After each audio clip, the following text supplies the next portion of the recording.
Má ég aðeins svara þessu með áhættu þættina, sko gamma, það rétt, þeir stilla upp svona dómsdagssviðsmynd ef allt fer í vaskinn. 2% lækkunargengi. Gamma það er ráðgjafafyrirtæki sem fengið af fjárlaganefnd Alþingis til að gera umsögn. Eitt sko, gengi íslensku krónunnar hefur lækkað 5,5% frá því í nóvember.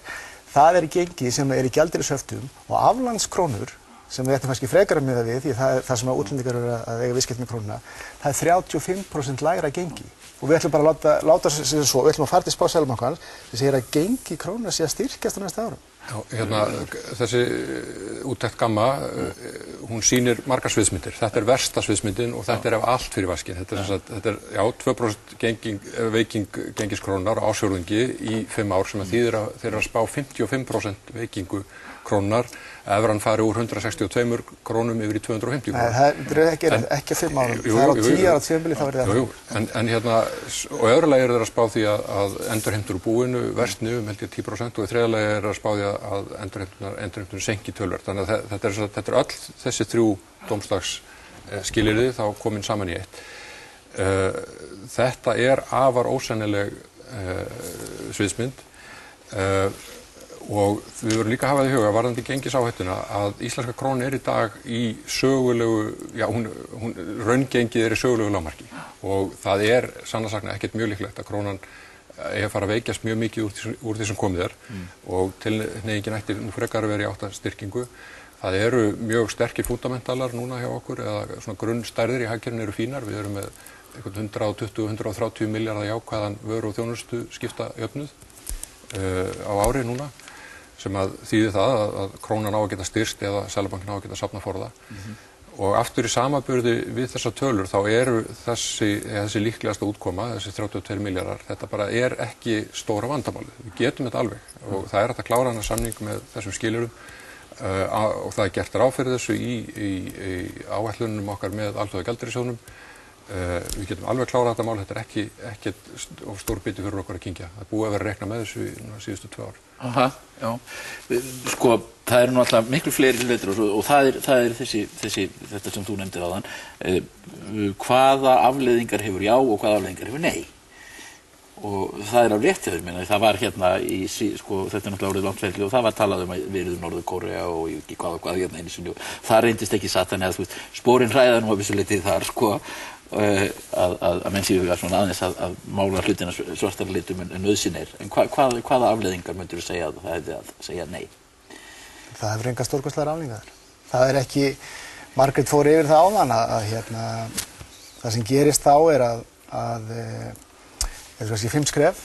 Ef við segjum nei að þá 9. apríl, þá kemur væntanlega 10. apríl, þrotabúið áfram á sínum stað, eignirnar á sínum stað.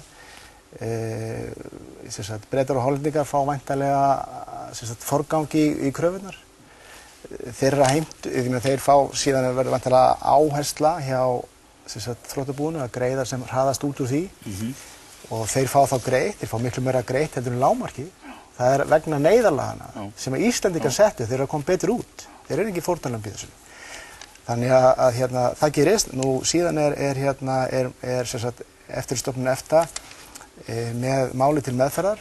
Stjórnvöld á Íslandi þurfa að svara því og taka til varna. Þetta hefur nú verið rakið mjög vel af Lárusi Blöndal, Stefáni Má og fleirum. Það sem kemur fram í ESA-bréfinu 27. maí 2010. Og þannig að ég hef engar áhyggjur af því að það verði niðurstaðan. En ok, það gæti orðið niðurstaðan. Efnahagslegar afleiðingar líka, við vorum kannski sem það er. Já, akkurat. Því að hitt ferli verður nú sjálfsagt mjög langt og strá. Já, en það sem að Margrét Einarsdóttir var að nefna hérna áðan, hún var að mála svolítið dökka mynd eða myndu segja nei. Hún gleymdi því alveg. Í fyrsta lagi það er búið að hrekja þessi rök en hún gleymdi því að til þess að orsakasamhengið haldi, það er að segja að samningsbrotið það þarf að vera orsakasamhengi milli samningsbrots og skaða. Og hver var fyrir skaða þarna? Það voru ekki Bretar og Hollendingar. Þeir sem urðu fyrir skaða voru almennir kröfuhafar. Og almennir kröfuhafar geta alveg farið í mál. Þannig að hvort sem við segjum já eða nei, þá er sú hætta ekkert farið frá. En efnahagslegar afleiðingar, bara farum við það, ef þetta fer alla leið og segjum svo að við höfum bara rangt fyrir okkur, við bara töpum öllu. Og við töpum öllu í samræmi við ESA-bréfið sem er frá 27. maí. Hvað gerist þá? Þá gerist það, og það rangt sem að Margrét var að segja það. Þá gerist það að endanlegt orð hjá íslenskum dómstólum. Það búið að festa nú þegar forgangskröfunar í íslenskum krónum. Krafan sem að Bretar og Hollendingar myndu þá setja á okkur fer í íslenska krónur. Og þá staðan sú að ef hlutinni þróast eitthvað aðeins á verri veg sem að gera reyla út af þessa þjóð, að þá kemur dómstólaleiðin, jafnvel með verstu mögulegu niðurstöðu, alltaf betur út. Það minni áhætta. Vilhjálmur. Já, þetta nú ekki rétt.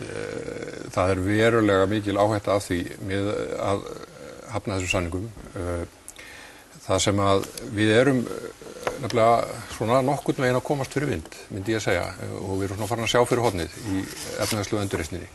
Og það sem þarf að gerast næst að við þurfum að fara að fá hér inn meira fjárfestingu, við þurfum að fara að fá rými til að aflétta gjaldeyrishöftum og við þurfum að fara að geta nálgast lánamarkað erlendis. Og þetta held ég að við getum svona farið að sjá fram á ef við förum ekki aftur að sko senda Ísland í fyrirsagnir allra fjölmiðla út í heimi, sko Íslendingar borga ekki og neita að standa við skuldbindingar og svo framvegis. Lánshæfisfyrirtækin eru búin að segja það nú þegar að þau myndu lækka horfur á okkar lánshæfismati við nei. Og það í gangi plönum það að ríkissjóður reyna að fara út á markað seinna í ár til þess að safna eða til þess að bjóða út skuldabréf á erlendum markaði. Ég held að þau plön væru þá í talsverðri hættu. Síðan eru við eigum ennþá eftir nokkuð af prógramminu með Alþjóðagjaldeyrissjóðnum og þá líka lánalínur Norðurlanda sem eru upp á 1,1 milljarð bandaríkjadollara sem við ekki dregið á ennþá. Ég held að þetta væri allt í hættu og það liggur fyrir að þessar lánveitingar og lánalínur Norðurlanda eru á þeim grundvelli að Íslendingar hafa sagst að standa við þessar skuldbindingar. Það sem þetta gerir að verkum að þá einfaldlega óvissa okkar gjaldeyrisforða og fjármögnun. Það eru stórir gjalddagar á okkar erlendu lánum núna í lok þess árs og í byrjun næsta árs. Þetta eru cirka 170 milljarðar sem við erum að fara að greiða. Stærsti pakkinn af því lán sem var tekið 2006 til 5 ára og á gjalddaga núna í desember. Þannig að við þurfum bara að vera raunsæ, það þarf að horfa á ákveðna heildarmynd. Þetta ekki bara spurningum einhverja lagatæknilega atriði, þetta líka spurningum bara okkar aðgang að lánamörkuðum, samstarfi okkar nágrannaþjóðir, samstarfi Alþjóðagjaldeyrissjóðum að þessi pakki bara gangi upp sem að búið að leggja hér upp. Og þannig ég held að það væri bara verið að leika sér eldunum að ætla að fara að henda núna inn einhverjum bombum í þetta ferli og miðað við það hvernig matið á því hvað við þurfum að borga sem eru þarna einhverja 32 milljarðar gæti orðið minna með arðsúthlutunum Iceland Foods og allt það, þá sé þetta bara ekki áhætta sem nokkur sens í að taka. Já, þetta nú meira og minna rangt sem að hér kemur fram. Ef við segjum já, þá má gengið ekkert veikjast. Þá eru við komin í hrikalegt mál og þá eru við komin í spíral. Og þá heldur Vilhjálmur því fram að ef við erum búin að samþykkja og gengið má ekki veikjast, þá getum við aflétt gjaldeyrishöftum. Ég held að allir menn sjá að það gangi ekki upp. Þannig að það við förum í fyrirsagnir í blöðum, þá það nú bara þannig að Evrópudómstóllinn með 3.000 til 4.000 mál í meðferð á hverjum tíma sem að varða innleiðingu eða hvort að menn hafi brotið samning á slíkt. Þannig að það sem við erum að óska eftir það að fá lagalega niðurstöðu í það hvort okkur ber að greiða eitthvað sem við teljum okkur beri hvorki siðferðileg né lagaleg skylda að gera og að halda að það setja allt á annan endan að fá niðurstöðu það fráleitt. Ég alveg sammála því að við þurfum að fá aðgang á lánamörkuðum og við erum með ágætan aðgang á lánamörkuðum. Þetta ekki að trufla hvað það varðar. Það rangt að ríkissjóður sé ekki í fjármagnaði 2011-2012. Við erum með fjármagnið það. Við fórum bara yfir það í gær með aðra sem þekki það mjög vel. Þannig að það algjörlega rangt. Þannig að við skulum reyna að halda okkur við staðreyndir bara til þess að þessi umræða við getum alveg málað einhverja mynd en við verum að vita hverja staðreyndir eru. Þetta eru rangir hlutir sem hér koma fram. Það að segja nei, það eins og ég fór yfir áðan, það gerist ekki voðalega mikið. Bretar og Hollendingar fá greitt og þeir fá meira heldur en þeir fengi greitt ef við hefðum farið eftir bókinni. Vandinn bara þessi, við erum með eitthvað gjaldeyrisforða í dag sem kannski 720 milljarðar og við notum þennan forða ekkert oft, við notum hann ekki mörgum sinnum. Það þarf að forgangsraða, við þurfum að geta staðið við afborganir af þessum erlendu lánum sem ég var að tala um áðan. Við þurfum líka að hafa peninga til þess að geta aflétt höftum. Það þarf að vera trúverðugt þegar við förum út í það. Þannig að, og þar að ekki þurfum við að hafa aðgang að þessum frekari lánalínum sem var búið að tala við Alþjóðagjaldeyrissjóðinn og Norðurlönd. En varðandi gengið þá tel ég að það sé miklu meiri líkur á krónan veikist ef við segjum nei og að svona þessi trúverðarleika brestur sem verður þá og svo upplifun að við séum að segja okkur fara út á okkur einskisplansland að það hjálpa okkur ekki í því.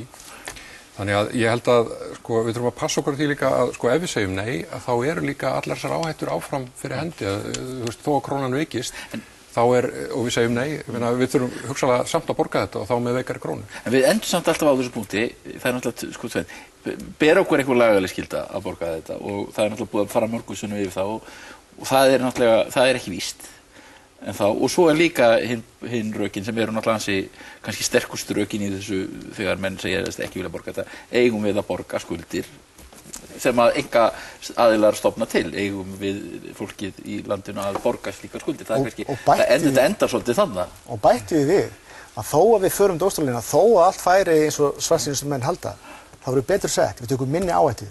Það er eina ábyrga afstaðan að segja nei.